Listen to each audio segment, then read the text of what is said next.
You're kind of the enforcer of the birth plan, but you're also the protector of mom. So it's your job to make sure that whatever she desires happens and to be in communication with her along the way.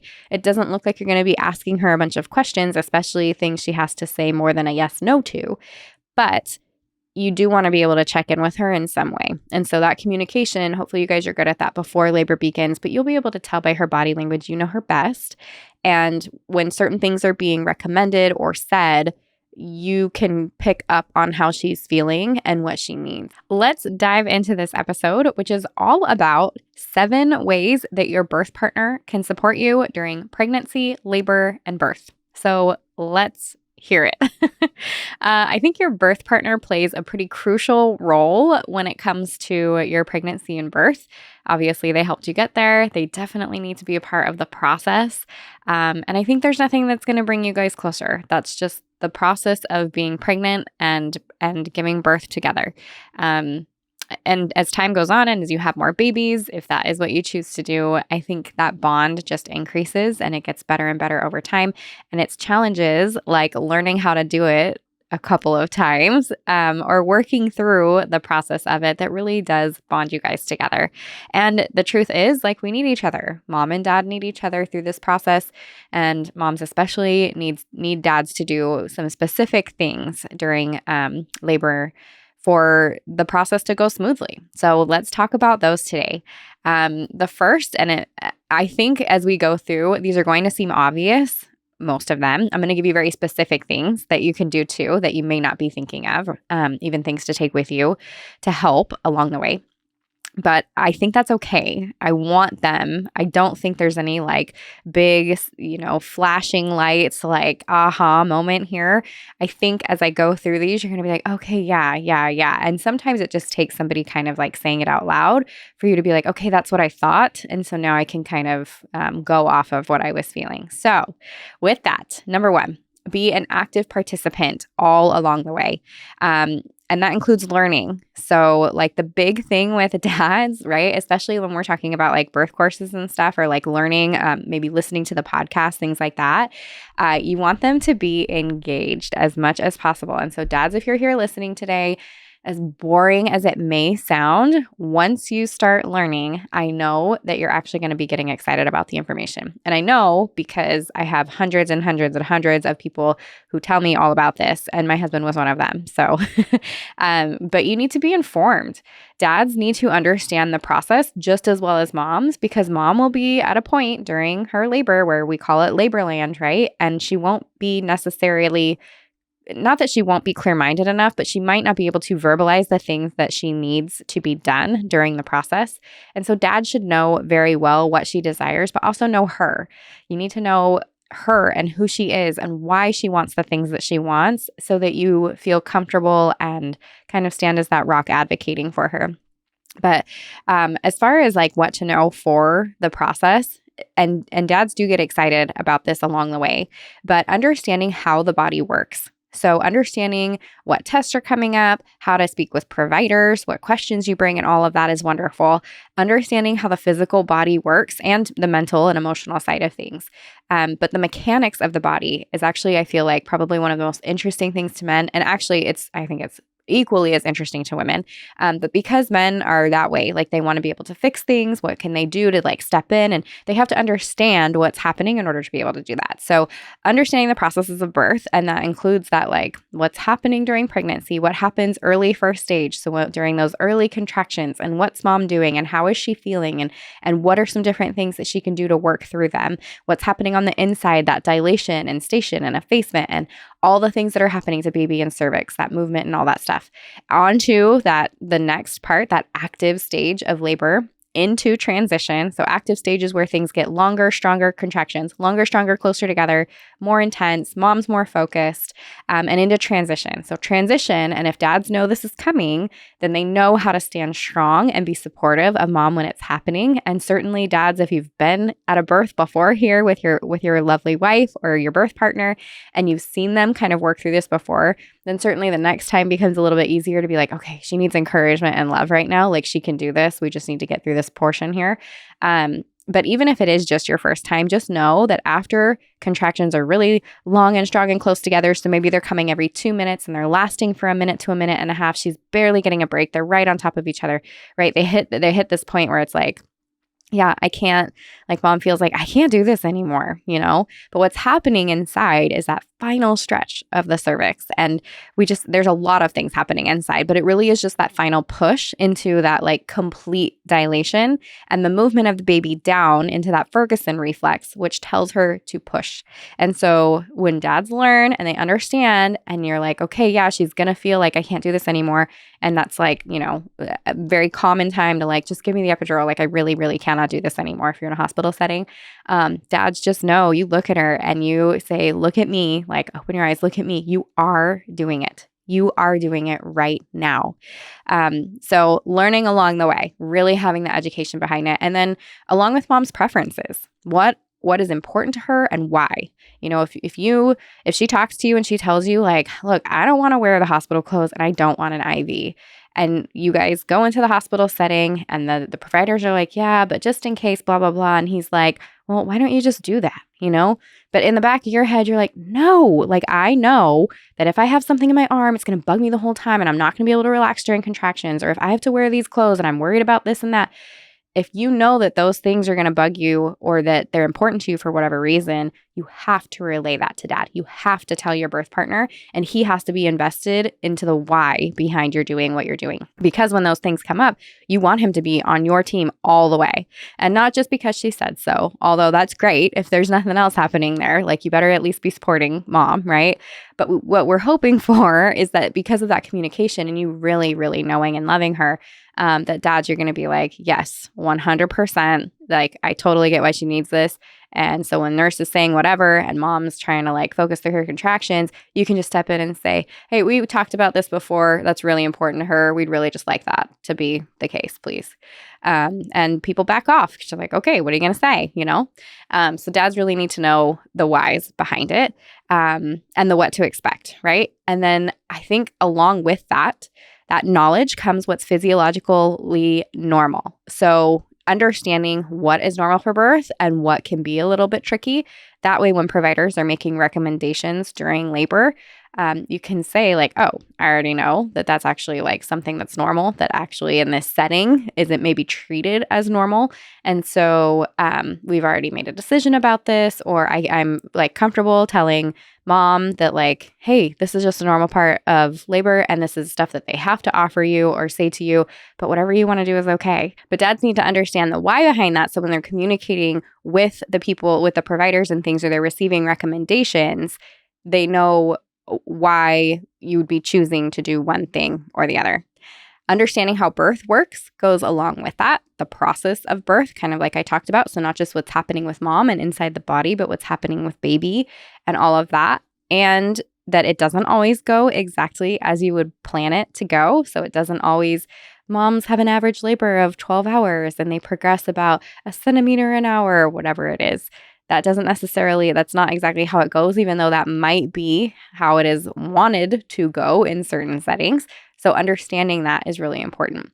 And then the how to best support you. So that can look different for every mom. And I kind of say like, if you know your love language, that's a really good one. If maybe you know your Enneagram, so like how you deal with situations and people in those situations, and how you need support. Is it hands-on stuff? Do you really like massage? Is he going to have to be talking to you the whole time? Do you want somebody to repeat affirmations? Does he just need to put the music on? How to best support you. So you guys need to like talk and work through all of that. Number 2, emotional support and encouragement. And I talked about that briefly as part of how to understand, the information that's coming at you. But understanding that emotional support and encouragement can look different for each person. So like, yes, saying certain things that can look like the kind of support that a mom needs. Saying, I'm so proud of you and you're doing amazing and we're so close to meeting our baby and keep at it. That's really motivating for some moms. It might look like just standing there and being there and holding her hand and giving her a kiss on the cheek and breathing with her. So that emotional support can look different for each mom. And so really understanding what she needs and talking about that before the birthing process is going to be really important. Number 3, hands-on support. This is the fun stuff. I think it's all good. The fun stuff in the sense that like this is where dads feel like they're doing something, and that's awesome. And they're strong. Men are strong. And so when they do this hands-on support, it's like exactly what we need. So hip squeezes are one of the hands-on support that like sometimes dads end up in hip squeeze and they are not allowed to leave until the labor is over. So be prepared for that. We always say, Dad, you should be doing a couple of push-ups every day, right? At least like 10, 20, 30 push-ups a day, because that double hip squeeze is going to work you right here in the chest, and you're like squeezing and you're using all your might, and you're just going to need those muscles in that area. But if you practice that prior to birth, then it'll be so much better when it's go time, because you really do kind of have to find the sweet spot with your hands, with your palms in your hands, and mess around with it with mom. So mom on hands and knees, dad leaned over, doing the hip squeeze. And then you're like hip squeeze a little bit higher, a little bit lower, a little bit closer, like put your hands a little bit closer together or a little farther apart, and just get a sense of what feels good and what doesn't. Because what can happen is during labor, mom's needing that support and she wants something hands-on, and it would feel so good if she got the pressure, but it's not happening in the right place. And so she ends up saying, no, thanks, don't touch me, when really what she's saying is, you need to find the right spot because this is driving me nuts. So that is why we practice it prior. Supported squats, like again, use our strong men, right? Supported squats are like mom squatting down, dad standing up, and you get to like arms up, lean onto him. So he's got a good grip on your arms. Your arms are straight up while you're in a squat, and you can just relax. You lean into the squat. He's totally holding you nice and strong. You can lean forward, lean back, kind of rock side to side. Supported squat is really, really awesome. And along with that, right, hands up, we talk about that like labor dance that moms and dads do. So standing just face to face, and mom has her arms around dad. And again, just leaning on him and moving side to side. We call it that labor dance, where you're rocking and moving your hips, but having that closeness and that safety and that strength from dad is really, really important. Massage is another one, but this is one of them that I tell you guys, you have to practice this prior to labor. And even prior to labor, it can be a little bit funky. Like some days you might want some like really hard pressure. Some days you might want it a little bit softer. I always tell moms, and dads love it, right? Show dad exactly what you want. You're going to massage him exactly like you want to be massaged, and then he's going to repeat it back. So it'll show the pressure, the distance between your hands, how quick or how slow, and then how much in one spot or not. Because that is a really common thing that I see. You're up for long times and you're working at labor really hard and you're exhausted. And so dad's, rubbing mom, but it's just this like tired hand in the same spot, going the same place, like back and forth. And you're just like, oh my gosh, yeah, that would drive me nuts too, right? So mom's like, don't touch me. And it's like, no, wait, actually, I would love you to touch me. I just need you to touch me the right way. So practice that massage. Don't be like so much in one spot. Always do things in threes. For example, if you go from the top of the back down to the buttocks, you're going to go one swipe. And before that hand leaves the skin, your other hand is on top, right back at the top of the shoulder, and then the other hand leaves and it comes back down. That's the second one. Other hand, top of the shoulder, right? So you want the touches to be constant and also not irritating. So go in swipes of 3 and then move places, and always down and out. So like from the shoulder to the hand, not hand to the shoulder. Does that make sense? Down and out. You want the energy to be able to kind of flow out the body. And then holding hands, like that might sound silly, but that is hands-on support. And 100% that was like what I needed from my husband during our birth. And I've talked about this before. I love massage. I love hands-on anything. But when it came down to it, I didn't want that from him at that time. I didn't want him to really talk to me about a lot of things. I really just needed his hand and for him to be there. And I just wanted to hold his hand. So definitely plan on being close by. And like I said, make sure that you practice these while you are pregnant. Another thing that you can do along with that hands-on support and practicing prior to labor is relaxation. And you'll do that together. And that can look like many different things. I won't go into all the details of that right now. But basically, anytime that you practice relaxation and you're doing it together, dad can be a part of it. So mom, if you're practicing breathing, he can put his hand on your belly and lay behind you and say, just raise my hand up, just use your belly. Like try not to breathe through your chest, just through your belly. Or he can give you cues like, relax with the sound of my voice, and then he'll say different things. And while touching them, like relax your eyebrows, relax your cheekbones, relax your jaw, relax your neck. And he's touching those things as he says it. And then you can practice with only words. And then next time you do only the touch. And that way it's like your body will recognize that and your mind will know exactly what is being asked of you during labor time if you practice that before. So that's all stuff that you can do prior to and during labor. Another one is to make her smile. In fact, I have been with a few couples actually where like dad like knew his role, and I don't even know if it was talked about beforehand, but like his role was to joke around with mom and keep it lighthearted. And it is so welcome in the birth space. So unless, you're telling dad jokes that she's not laughing at and she's like, please shut up. But otherwise, however you guys like get along and goof around during pregnancy or during life, you can bring that into labor with you, and it can be really fun.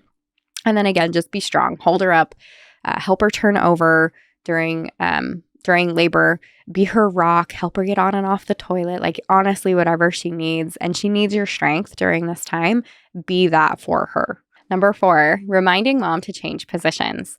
So this might sound a little silly, but this is actually something like even as doulas, like we are trained to do this. Moms need to be changing positions about every 30 minutes. It's not perfect, so you don't need to exactly stick to a schedule, but pay attention to mom and how she's feeling and what she's doing. The reason that we do that has to do with the pain gate. And if you're in the birth course, you know that I talk about this, but basically you have little receptors that go up to your mind and say this hurts or it doesn't or whatever. And when you're getting these receptors that say it hurts and you change positions, then it kind of messes with them a little bit. It confuses them, it jumbles them, and it doesn't necessarily hurt as much, or it gives you a distraction if nothing else. And so mom should be moving positions about every 30 minutes. So, and the thing is, like when you're in labor, you have no idea what's happening with the time. And that I could actually add that to dad's list of what to do, like make sure clocks are gone, because moms will either like stare at them intensely, right? Or want to completely ignore them and can't. So definitely get the clock out of there. And really when you're like tuned into your body and it's focus time and your eyes are closed, it's not going to matter anyways. But about every 30 minutes, mom should be changing position. And that's just, it encourages the natural progression of labor. When you're moving your hips, you're moving your body, baby's able to get up and move. Yeah, they're walking around in there. They are able to kind of like move around with your body and like they work their way through the pelvic area. And they definitely have a bunch of stuff that they're doing while they're in there as well. And so movement is really, really important. That can look like if mom's laying on her side, you help her switch to the other side, helping her walk around, making sure that she's like, hey, let's go for a walk for a little bit. You can do leaning over the bed with a birth ball or standing and leaning over the bed. You can do lunges. Lunges can feel great. Squatting, hands and knees. Certainly, if she ends up having an epidural, you want to make sure that she's switching sides and that you ask for a peanut ball, although peanut ball and switching sides can be done and should be done without an epidural if you're in the bed as well. Hanging over the toilet, getting in and out of the shower, whatever the position is, she should just be able to do several of them. Stairs, I'm sure there's a million that I'm missing. There's a bunch of different positions and then all the things that she can do with that as well. But just make sure that about every 30 minutes you are changing positions. And along with that would be using the restroom. Like that's a good time to like, hey, let's get up from the bed and go take a walk and use the restroom. It's another thing that can help labor progress because when mom's bladder is full, it can actually inhibit the progress of labor and inhibit dilation. So there you go. Number 5 is advocating for mom with the birth team. And maybe I should have put that one up higher because once you know all of the things that mom wants, kind of we talked about number 1, then you're going to want to be able to do that in practice, which looks like standing up for what she needs and saying it out loud. You're kind of the enforcer of the birth plan, but you're also the protector of mom. So it's your job to make sure that whatever she desires happens and to be in communication with her along the way. It doesn't look like you're going to be asking her a bunch of questions, especially things she has to say more than a yes, no to. But you do want to be able to check in with her in some way. And so that communication, hopefully you guys are good at that before labor begins, but you'll be able to tell by her body language, you know her best. And when certain things are being recommended or said, you can pick up on how she's feeling and what she needs. And a lot of times it will, even as labor progresses and things are, providers, they're interesting. Sometimes they're super respectful and totally get it. And other times it's just like they're busy and it's just part of the day, or they're not thinking. I don't know. But they'll say things in the birth space while mom's busy doing her work, almost in a way like mom doesn't hear it, which is so silly. Moms hear everything, and it affects them like 10 times more than it would otherwise. So she's taking in all that information, and her mind and body is reacting to it as she's hearing it. So when provider comes in, either a nurse or a doctor or midwife, they come in and they say something like, I don't know, we're checking out these fetal tones. We're not sure how we feel about them. We'll come back in 20 minutes and check again. Mom heard that. Now her body's reacting. Now she's worried. Now she's like, no, and nobody answered any questions, and all the things that goes on in your head. And here comes another contraction. Well, I'm trying to think about all this stuff.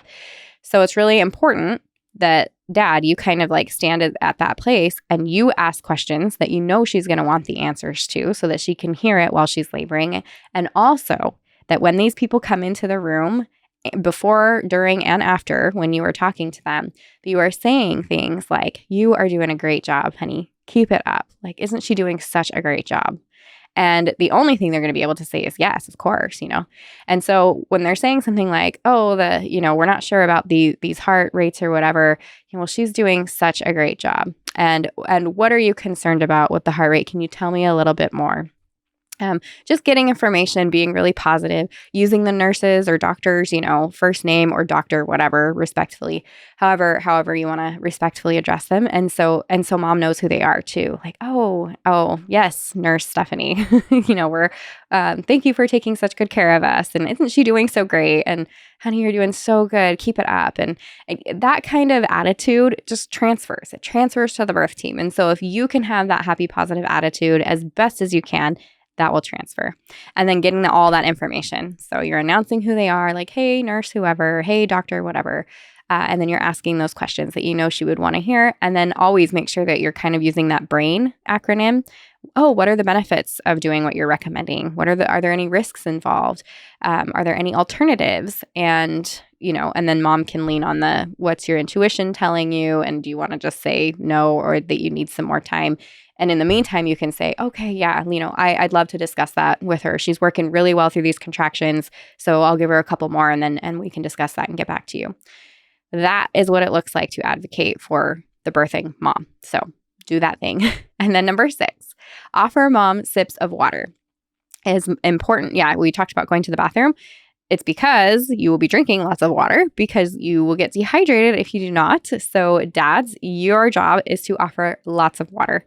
And I'll give you a couple of other things in number 7, like very specific things that you can do also. But water. You want to keep mom hydrated. And you can add other things to that. It doesn't have to just be water. If Gatorade sounds good, or popsicles, or, whatever they have at these birth places. And no, I'm not recommending actually a ton of sugar. I think it'll make you feel sick, and what it does to your insulin and the glucose and all of that kind of stuff, and your blood sugar, like it just spikes everything. It's not super great. When you need a burst of energy, there's certainly some things that you can do. And if that's what you need, then that's what you do. But either way, lots of sips of water throughout, and it'll happen like by the time that mom is like, oh my gosh, I need water, you're dehydrated. So if you're doing sips of water throughout, you don't want to get to that place where you're like, all of a sudden I need to gulp like all these cups of water because I've been working hard and I haven't been drinking.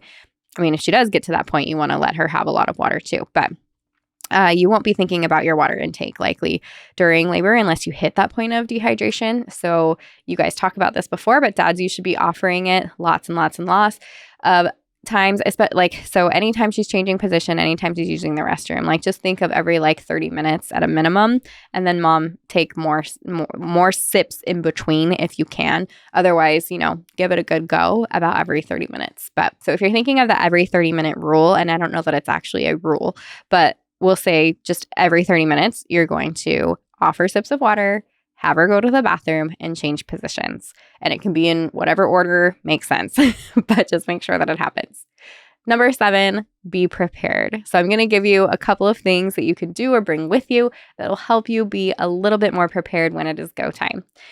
Bring chapstick. So make sure, like mom's going to have her packing list and everything. You double check that with her and you know where everything is. Because if mom packs her own bag, then, well, first of all, we might want to make sure that she has everything. But second, if you don't know where things are and she's in labor, she's going to be like, she's either going to be like, I don't care. I can't I can't focus on this right now. Or she's going to be like throwing her stuff all over the place, trying to find it and just being upset about it. So you're going to bring chapstick. You're going to make sure that her bag has whatever it needs, right? Cell phone chargers and all of that kind of stuff. Before you get to the hospital, you guys are going to make a playlist together. It can be meditation sounds or your favorite music. Maybe you have some different playlists that you put together, like this is the pump up one, and this is for when the baby's being born, and this is for when it's time to relax. Whatever that looks like and whatever you want to put on there, do it. But make sure that you do it beforehand and that you have it available. Bluetooth speaker and an option for something in the ears if that's what she desires. I would also say bring some earplugs. Sometimes you don't want to hear anything or you want to be able to hear, but you just want it to be a little bit more quiet. I do this in my home office, guys. Like when my office is in my bedroom and when my kids are being loud and whatever, I'm like, earplugs it is. Like I still want to hear what's going on out there in case I need to help with anything, but also it helps me focus and it does the same thing during labor. So make sure that you bring that. Set the mood.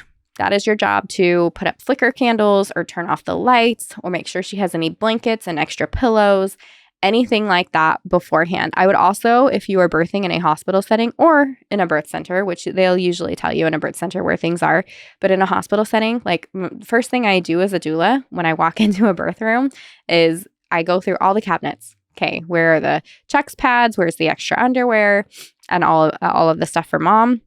And then I want to know where the pillows are and the extra pillowcases and the blankets and the washcloths and whatever else I need, and the sink and the bath. Like I want to be familiar with the entire room. So I highly recommend dads that you take a couple of minutes to do that as well. Just go through it all. If there's not a lock on it, you can look and take a look and see what you need. Washcloths, for example, as labor goes on and mom gets hot, you put water on them and wring them out and you whip them around and it makes them really cool, and you can put it on her chest or her neck or her forehead or wherever feels good. So there's little things like that that are just really, really useful to know and to be aware of.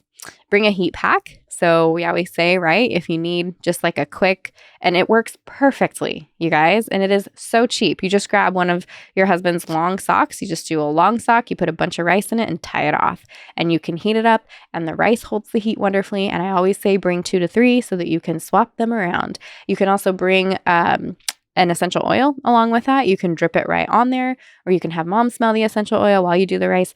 Rice doesn't necessarily have the greatest smell, but it doesn't smell super bad in my opinion either. So I know some moms like to like put lavender or whatever in the rice sock and move it around and then heat it up. So, but you should have access to a microwave even at whatever birth center you're at or whatever hospital you're at.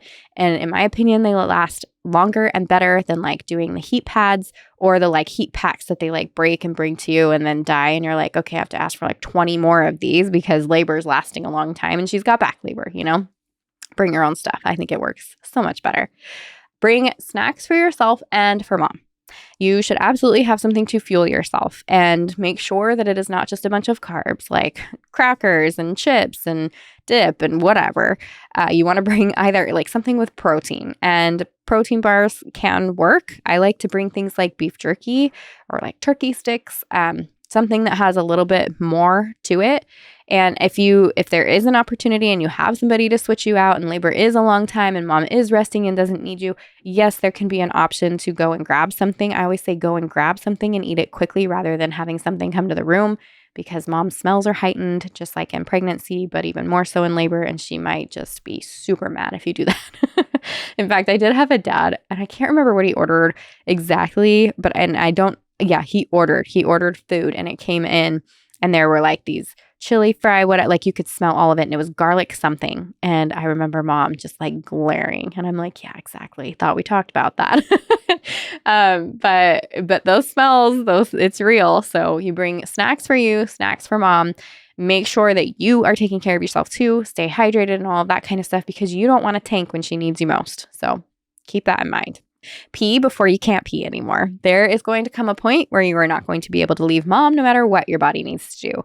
And of course, if you get into an emergency situation and you have to leave, you're going to have to leave, and then it's just not going to be good. So anytime that there's free time and you feel like you need to pee, do it before she hits. It'll happen without you even realizing that you are not going to have another chance. So trust me, use the restroom. Bring deodorant and toothpaste. That is a must. Moms don't want to smell stinky people, any kinds. And I would say bring gum too, or some kind of mint, something that you want to be fresh. Okay. Make sure it's not like a strawberry this, or your deodorant is some really strong, almost like a cologne kind of smell. And I just, unless it's something she absolutely loves. But if it's, I would say just like something normal and low scent for sure. Lastly, for dads, and this is all part of being prepared at number 7. I know I shoved a lot of stuff in here, but I thought some specifics were really important. I would say hire a doula. I think it is the best investment. I think mom will appreciate it. I think you will appreciate it. It's something that you don't have to do and that you can support on your own. And I recommend hiring a doula. And I don't just recommend it because I'm a doula. I recommend it because I had a doula. And my husband is the same. He talks about it in the birth course. He goes, and we didn't have one till our 3rd birth. In fact, with our first, I didn't know about them at all. With our second, I was like, I really want one. But he's like, why would I be hiring somebody to do my job? Like, I just did all this training with you, whatever.